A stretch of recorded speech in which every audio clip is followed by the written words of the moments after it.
இயேசுவில் அன்புக்குரியவர்களே, உறவுகளை உடைக்க அல்ல, காயங்களை குணப்படுத்தவே அழைக்கப்பட்டவர்கள். உணர்வோம், உறவுகள் சிதைகிறதா உடைகிறதா? வார்த்தையோடு சிந்திக்கலாம் வாங்க. இயேசுவுக்கே புகழ், இயேசுவுக்கே நன்றி. இறைவனின் அருட்கரமும் அருள் ஆசிரும் உங்களோடும் உங்கள் குடும்பத்தோடும் நிறைவாக தங்கிட உங்களை நான் வாழ்த்துகிறேன். அன்புக்குரியவர்களே, இன்றைய வாசகங்கள் நம்முடைய வாழ்க்கையின் மிக முக்கியமான ஒரு விஷயத்தை பற்றி பேசுகின்றன, உறவுகள். நம் வாழும் காலத்தில் தொழில்நுட்பம் வளர்ந்திருக்கிறது, ஆனால் மனித உறவுகள் குறைந்து வருகின்றன. ஒரே வீட்டில் இருப்பவர்கள் கைபேசியில் வேறு வேறு உலகங்களில் வாழ்கிறார்கள். ஒரே சமுதாயத்தில் இருப்பவர்கள் வாட்ஸ்அப் குழுக்களில் பேசுகிறார்கள், ஆனால் நேருக்கு நேர் பேச தயங்குகிறார்கள்.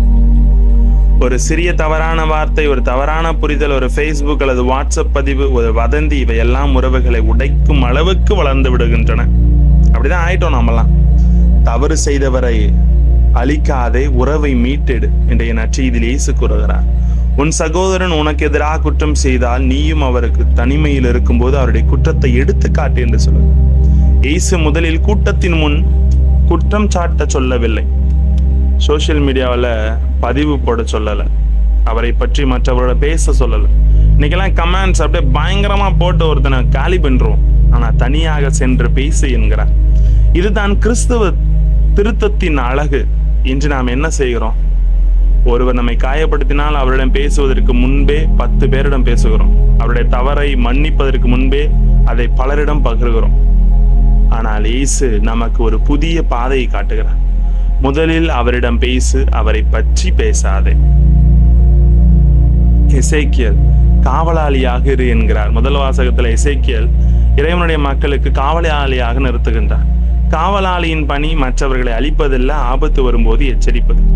அதுபோல கிறிஸ்தவ வாழ்க்கையில் நாம் குற்றம் கண்டுபிடிப்பவர்கள் அல்ல, உறவை காப்பவர்கள். ஒருவர் தவறு செய்யும் போது அவன் இப்படிதான் என்று முத்திரை குத்தாமல் அவன் மீண்டும் எழுவதற்கு நான் என்ன செய்ய முடியும் என்று சிந்திக்க வேண்டும். இறைவன் எசேக்கியேலிடம் ஒரு முக்கிய பொறுப்பை கொடுக்கிறார், மற்றவரின் ஆன்மாவை காப்பாற்றும். இன்று குடும்பத்தில் கணவன் மனைவிக்கு காவலாளியாக இருக்க வேண்டும், பெற்றோர் பிள்ளைகளுக்கு காவலாக இருக்க வேண்டும், நண்பன் நண்பனுக்கு காவலாளியாக இருக்க வேண்டும், திருச்சபை உறுப்பினர்கள் ஒவ்வொருவருக்கும் காவலாக இருக்க வேண்டும்.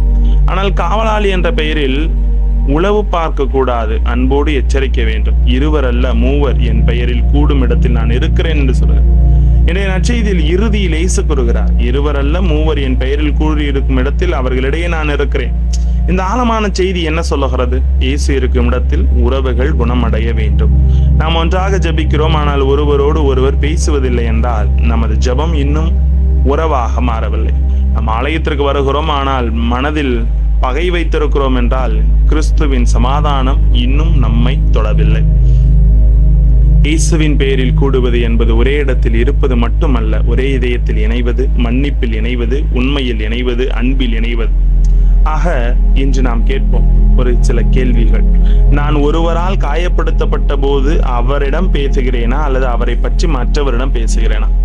ஒருவர் தவறு செய்யும் போது அவரை தள்ளி விடுகிறேனா அல்லது திருத்தி மீண்டும் எழ உதவுகிறேனா? என்னுடைய குடும்பத்தில், சமுதாயத்தில், துறவற சமூகத்தில் நான் பிரிவை உருவாக்குகிறேனா அல்லது சமாதானத்தின் பாலமாக இருக்கின்றன? அன்பானவர்களே, எசேக்கியேல் நமக்கு சொல்வது காவலாளியாக இரு, இயேசு நமக்கு சொல்வது உறவை மீட்டெடு. ஆகவே இன்று முதல் ஒருவருடைய தவறை உலகிற்கு அறிவிப்பதற்கு முன் அவருடைய இதயத்தை வெல்ல முயற்சி செய்வோம். குற்றத்தை பெரிதாக்காமல் கருணையை பெரிதாக்குவோம். பகையை வளர்க்காமல் உரையாடலை வளர்ப்போம். உறவை உடைக்காமல் உறவை குணப்படுத்துவோம். எனவே கிறிஸ்துவின் உண்மையான சீடன் தவறு செய்பவரை தள்ளிவிடுபவன் அல்ல, அவரை மீண்டும் இறைவனிடம் அழைப்பவன்.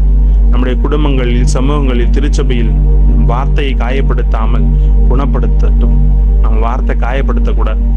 நாம் பிரிவின் காரணமாக அல்ல, இறைவனின் சமாதானத்தின் கருவியாக இருப்போம். Praise the Lord.